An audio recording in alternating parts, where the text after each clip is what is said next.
चाहिए कि आवाज सीधा तमिलनाडु के ठेकेदारों के कान तक पहुंचे। बोलो भारत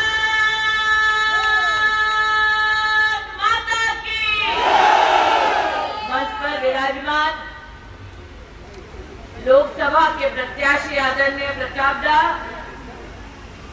मंच पर आसीन जिला के अध्यक्ष आदरणीय उमाकांत जी, महिला मोर्चा की प्रदेश अध्यक्ष आदरणीय ऐश्वर्या जी, बालासोर के विधानसभा के प्रत्याशी मानस दा, शैलेंद्र जी और रिमोना के प्रत्याशी आदरणीय गोविंदा के साथ साथ मंच पर विराजमान भारतीय जनता पार्टी के सभी सम्मानित पदाधिकारी, जनप्रतिनिधि और आज भारतीय जनता पार्टी को, नरेंद्र मोदी को अपना आशीर्वाद देने आई स्नेही बहनों को, सम्मानित भाइयों को इस मंच से प्रणाम करती हूँ। आप सबका वंदन एवं अभिनंदन करती हूँ। ये मेरा सौभाग्य है कि आज मैं उस धरा से आप सबको संबोधित कर रही हूँ जिसने श्री फकीर मोहन सेनापति जी का प्रदेश के प्रति योगदान देखा। विश्व भर में उड़िया समाज का जिन्होंने मान बढ़ाया, ऐसी पुण्य धरा पर आज जब प्रताप भाई ने अपने उद्बोधन में कहा कि नवीन बाबू को भाषा नहीं आती, चेक कीजिए उड़िया आती हो या ना आती हो, तमिल में क्या काम करना है वो भाषा जरूर आती होगी। ये प्रदेश का सबसे बड़ा दुर्भाग्य है कि जिस प्रदेश में प्राकृतिक संपदा है, जिस प्रदेश ने संस्कार और संस्कृति का प्रमाण पूरे विश्व को दिया, आज उस प्रदेश में सरकार कुछ लोग रिमोट कंट्रोल से चलाते हैं। इसलिए आज जनता जनार्दन से कहने आई, अपने प्रदेश के सम्मान के लिए, उड़ीसा के उत्थान के लिए 1 तारीख को पोलिंग बूथ पर जाएं, पद्म फूल का बटन दबाएं, डबल इंजन की सरकार प्रदेश में, देश में बनाएं। आज इस मंच पर जब प्रताप भाई बोल रहे थे तो मैंने गोविंद जी से पूछा, मैंने मानस से पूछा कि अगर आज मात्र इस क्षेत्र में मछुआरे समुदाय से चर्चा करे तो क्या अब तक चांदीपुर क्षेत्र में और बालासोर क्षेत्र में विशेष रूप से मच्छी पालकों के लिए बृहद स्वरूप के मार्केट की क्या अब तक व्यवस्था हो पाई है? आज प्रताप भाई जब आप सबको संबोधित कर रहे थे तो इस बात की चिंता व्यक्त कर रहे थे कि क्षेत्र में नौजवानों को रोजगार देने के कोई नए साधन उपलब्ध नहीं, क्षेत्र में उद्योग को प्रोत्साहित करने वाली कोई व्यवस्था नहीं। मैं बड़ी विनम्रता से प्रताप भाई आपको बताना चाहती हूँ, नवीन बाबू का अगर ध्यान है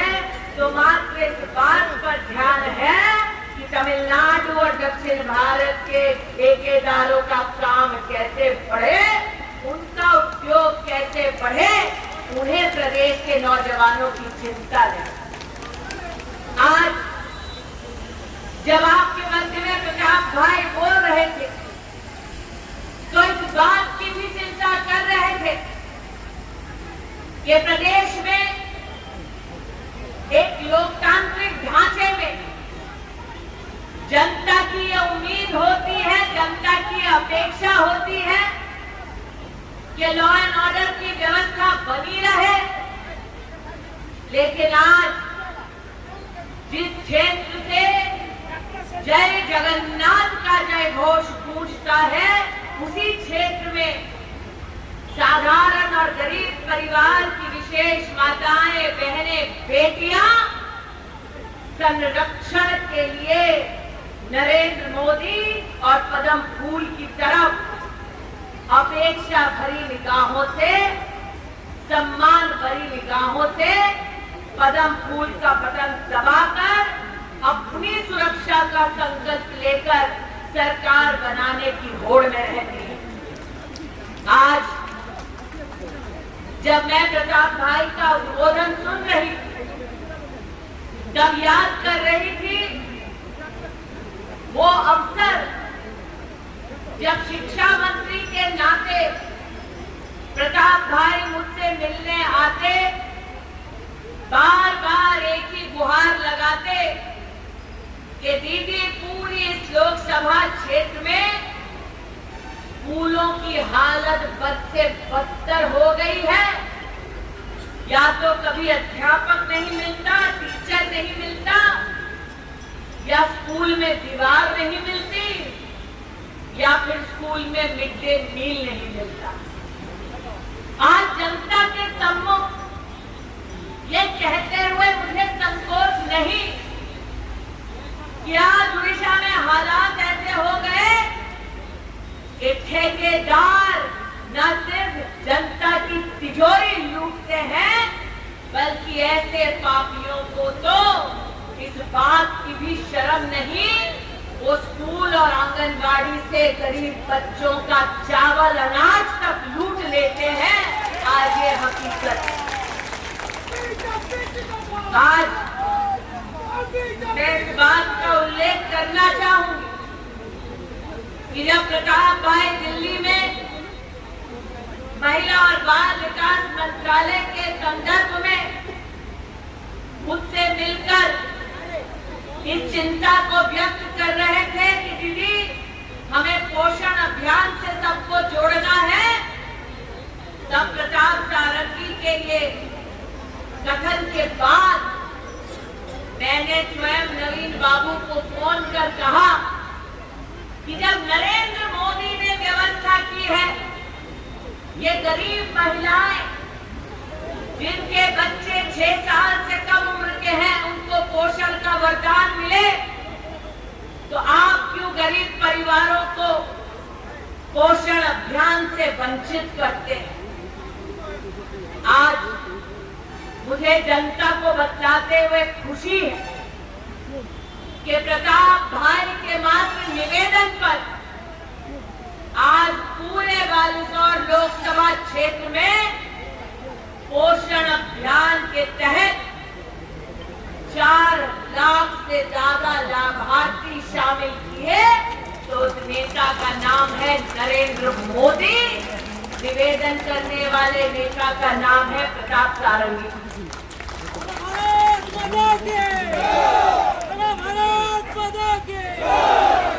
जब मैं मानक जी और गोविंदा से बात कर रही थी, तब उन्होंने इस बात की चिंता व्यक्त की कि दीदी इस क्षेत्र में नरेंद्र मोदी जी ने 1,60,000 किसानों के बैंक के खाते में